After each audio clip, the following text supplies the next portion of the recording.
वाहेगुरु वाहेगुरु। साथियों नमस्कार, मेरा नाम है सुरेंद्र कुमार और आप देख रहे हैं आओ बात करें।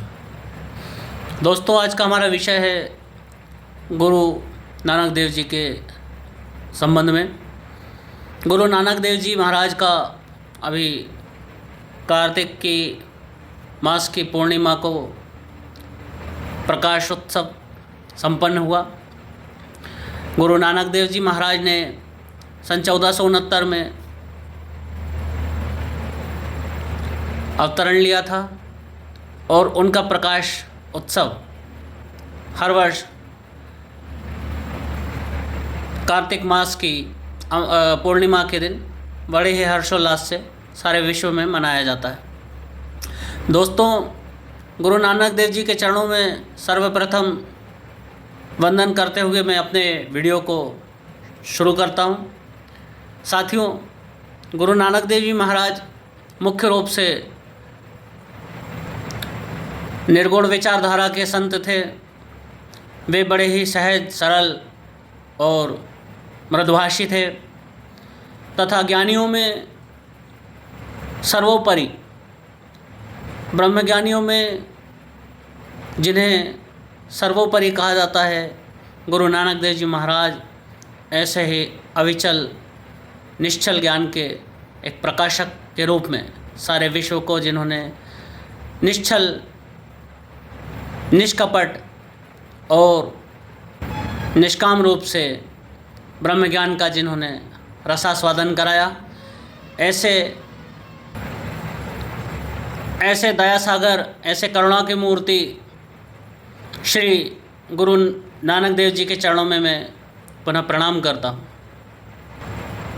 साथियों, गुरु नानक देव जी महाराज समता के सिंहासन पर बैठे हुए वे विरले वह महात्मा थे, विरले सिद्धात्मा संत थे, जिन्हें कभी सांसारिक परिस्थिति अपने सारे बल को लगाकर भी अपने आत्मानुभव से, अपने आत्मज्ञान के प्रकाश से कभी डिगा नहीं पाई।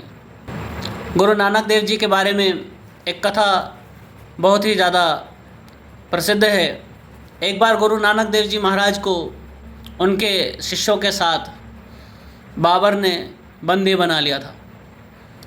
कारागार की वह प्रताड़नाएँ जिसे देखकर सामान्य जन अपने आप ही उनके हाथ पैर फूलने लगते हैं। गुरु श्रेष्ठ गुरु नानक देव जी महाराज वहाँ अविचलित होकर सश्रम कारावास को भी झेलते हुए बड़ी ही शांति से और बड़ी ही एकाग्रता से अपनी आत्ममस्ती में रहते हुए उस कारागृह में कारावास के दौरान एक आत्मिक शांति का प्रसाद उन सभी कारावास में रहने वाले बंदियों को भी सहज रूप से वितरित किया।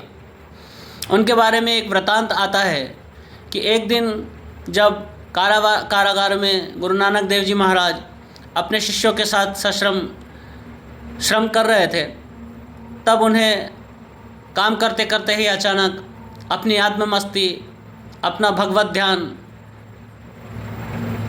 हिलोरे मारने लगा और उन्होंने अपने शिष्यों से कहा कि बाला और मर्दाना, आप लोग सारंगी बजाइए, मुझे भगवत भजन करने हैं, मुझे प्रेम के गीत गाने हैं।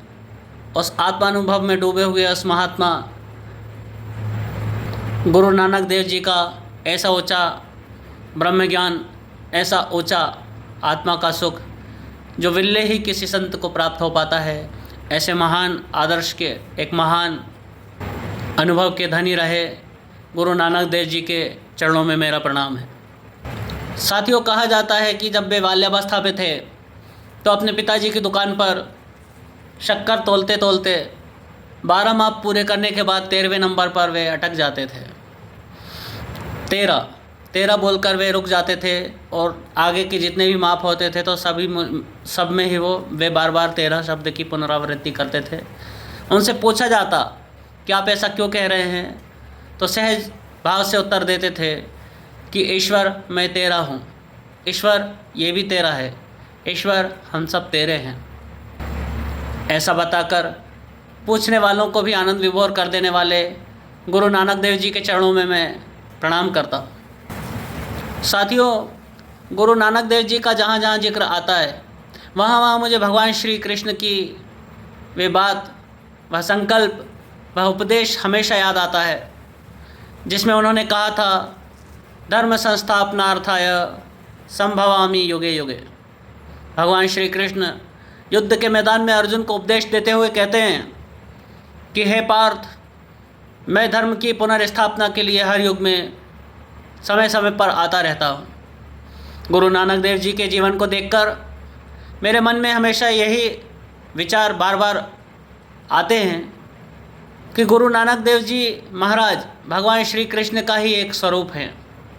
ऐसा मेरे मन में बार बार ये संकल्प आता है कि कलयुग में जहाँ लोग अपने ही पाप ताप से तृप्त होकर सारे संसार में अपने ही पापों से तृप्त होकर आदि व्याधि और उपाधि में फंसे हुए हैं और दुख को प्राप्त हो रहे हैं, ऐसे हम जैसे नारकीय जीवों का उद्धार करने के लिए भगवान श्री कृष्ण स्वयं गुरु नानक देव जी महाराज का रूप धरकर संसार में हमारे जैसे नारकीय जीवों का उद्धार करने के लिए स्वयं आए थे। साथियों, गुरु नानक देव जी महाराज ब्रह्म विद्या में ऐसे निपुण थे कि उनके सामने अच्छे अच्छे विद्वानों की भी आंखें अपने आप ही झुक जाया करती थी। दोस्तों, चूँकि गुरु नानक देव जी महाराज निर्गुण विचारधारा के संत थे, इसलिए उन्होंने समय समय पर स्थान स्थान पर निर्गुण ब्रह्म की उपासना के लिए उपदेश किए। दोस्तों, गुरु नानक देव जी महाराज एक महान संत तो थे ही थे, साथ ही में एक बहुत बड़े स्तर पर उन्होंने समाज सुधार की भी सेवा की। उन्होंने समाज में व्याप्त छुआछूत, जाति पाति के भेदभाव को मिटाने के लिए मानव समाज में, सनातनी समाज में लंगर की व्यवस्था की। जो लंगर की व्यवस्था आज आप और हम जगह जगह गुरुद्वारों में देखते हैं, जगह जगह गुरुद्वारों में गुरु प्रसाद का ग्रहण करते हैं, वह लंगर की व्यवस्था गुरु नानक देव जी के ही शुभ कर कमलों के द्वारा संचालित की गई। दोस्तों, कहा जाता है कि गुरु नानक देव जी महाराज ही स्वयं गुरु गोविंद सिंह के रूप में पुनः प्रकट हुए थे। कहा नहीं जाता है, यह भारतीय साहित्य में लिखित रूप में वर्णित है कि गुरु नानक देव जी महाराज स्वयं गुरु गोविंद सिंह के रूप में प्रकट हुए और सनातनी समाज की सुरक्षा के लिए अस्त्र शस्त्रों का संधान करके अपना और अपने परिवार का जीवन दांव पर लगाकर समाज की सुरक्षा की। दोस्तों, गुरु नानक देव जी महाराज के विषय में जब विचार करता हूँ, चिंतन करता हूँ, तो मुझे भगवान श्री राम की याद आती है, और गुरु गोविंद सिंह जी के विषय में जब चिंतन करता हूँ तो मुझे भगवान श्री कृष्ण की याद आती है। भगवान श्री राम मर्यादा पुरुषोत्तम थे, जिन्होंने कदम कदम पर मर्यादाओं का पालन कर कर समाज को, जगत को सीख देते हुए अपने जीवन को पूर्ण रूप से जिया। वहीं भगवान श्री कृष्ण लीला पुरुषोत्तम थे, चंद्रमा की 16 कलाओं से सुसज्जित उनका जीवन चरित्र रहा। वे एक कर्मयोगी थे, वैसे ही कर्मयोगी की झलक मुझे गुरु गोविंद सिंह जी महाराज के चरित्र में दिखाई देती है। दोस्तों, गुरु गोविंद सिंह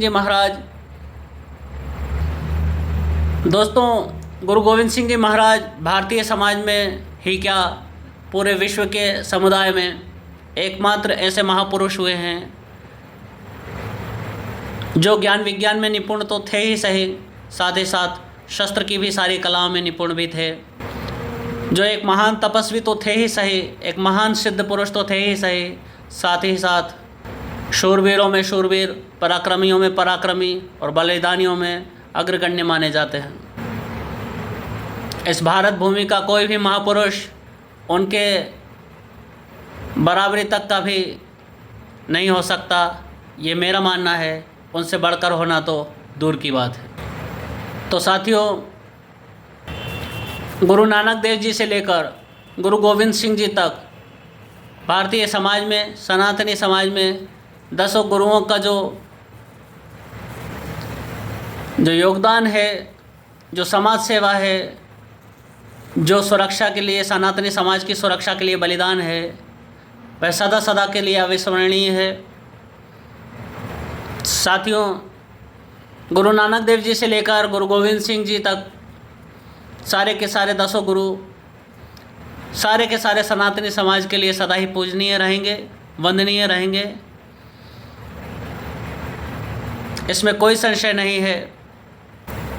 वैसे इसमें कहने जैसी तो कोई बात थी नहीं, लेकिन यह बात आज मुझे इस वीडियो के माध्यम से, इस वीडियो के द्वारा कहनी पड़ रही है, क्योंकि वर्तमान समय में हमारे भारतीय समाज में, हमारे सनातनी समाज में कुछ ऐसे विभाजनकारी तत्वों की उपस्थिति हो गई है जो सदा सदा भारतीय सनातनी समाज को तोड़ने के लिए प्रयासरत रहते हैं।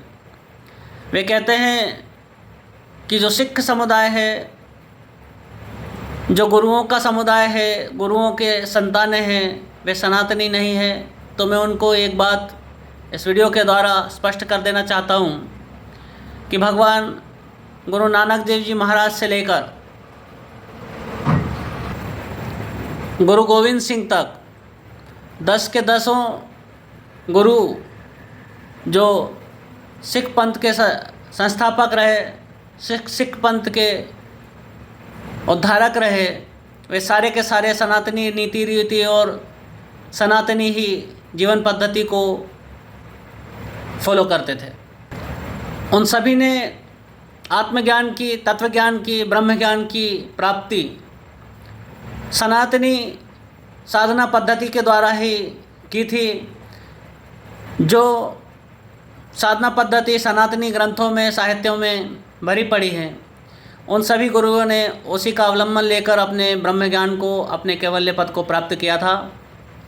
और सभी गुरुओं ने लगभग सभी गुरुओं ने सारे तीर्थों की, धामों की, चारों धामों की, सारे तीर्थों की, सारे शक्तिपीठों की और सारे ज्योतिर्लिंगों की तीर्थ यात्रा भी की और सारे विश्व भर के, सारे भारत भर के, अखंड भारत भर के सारे मानव समाज को अपने ज्ञान से सिंचित करके पुष्ट किया।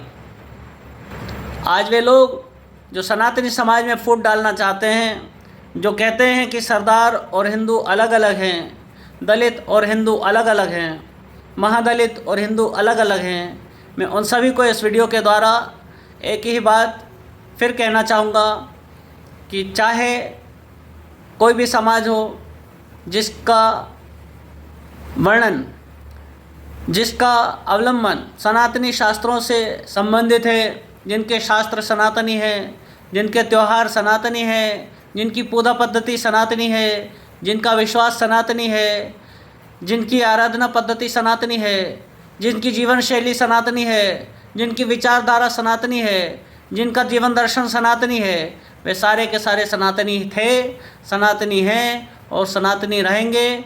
ऐसे लोग जो समाज में फूट डालना चाहते हैं, उनको मैं फिर यही चेतावनी देना चाहता हूँ कि आप लोग ये समाज में फूट डालने का पाप ना करें। सनातनी समाज एक था, एक है और एक रहेगा।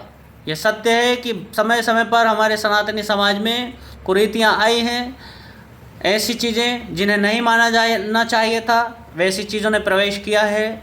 हमने उन सब को ख़त्म भी किया है और आगे आने वाली इस तरह की किसी भी तरह की कुरीतियों को हम आगे स्वयं समाप्त करने में सक्षम हैं। इसलिए इन सब बातों को कहकर समाज को गुमराह किए बिना आप सत्य का अनुसंधान करें तो आप स्वयं ये पाएंगे कि सनातनी समाज में भगवान बुद्ध भी हुए थे, भगवान महावीर भी हुए थे, भगवान आदिनाथ भी हुए थे, भगवान ऋषभदेव भी हुए थे और गुरु नानक देव जी महाराज भी हुए थे। ये सभी हमारे सनातनी समाज के एक अंग हैं, एक अंश हैं, एक हिस्सा हैं। और आज जो लोग इनको अपना इष्ट मानते हैं, अपना भगवान मानते हैं, अपना गुरु मानते हैं, वे सारे के सारे सनातनी ही हैं, सनातनी समाज का एक हिस्सा हैं। अंत में मैं अपने सभी साथियों से एक ही विनम्र अपील करूंगा कि आप ऐसे किसी व्यक्ति के बहकावे में ना आए जो किसी भी तरह से, किसी भी कुप्रथा का नाम लेकर, किसी भी भेदभाव का नाम लेकर सनातनी समाज को तोड़ना चाहते हैं। इसी आशा के साथ कि आप ये मेरा अनुरोध मानेंगे। मैं आपसे विनती करूंगा कि यदि मेरा चैनल सब्सक्राइब नहीं किया हो तो कृपया करके ये जो लाल बटन है इसको आप दबाइए और वीडियो को लाइक कीजिए, अपने साथियों के साथ शेयर कीजिए और जितना हो सके मेरे चैनल को बल देने के लिए प्रयास कीजिए। ऐसी आशा के साथ विदा चाहता हूँ। गुरु नानक देव जी महाराज के चरणों में फिर से एक बार वंदन करते हुए और अपनी वाणी में कहीं कोई त्रुटि उनकी स्तुति में मैं कर बैठा हूँ तो उसके लिए भी आप सभी से क्षमा चाहता हूँ। इसी के साथ विदा चाहता हूँ। गुरु नानक देव जी महाराज की जय।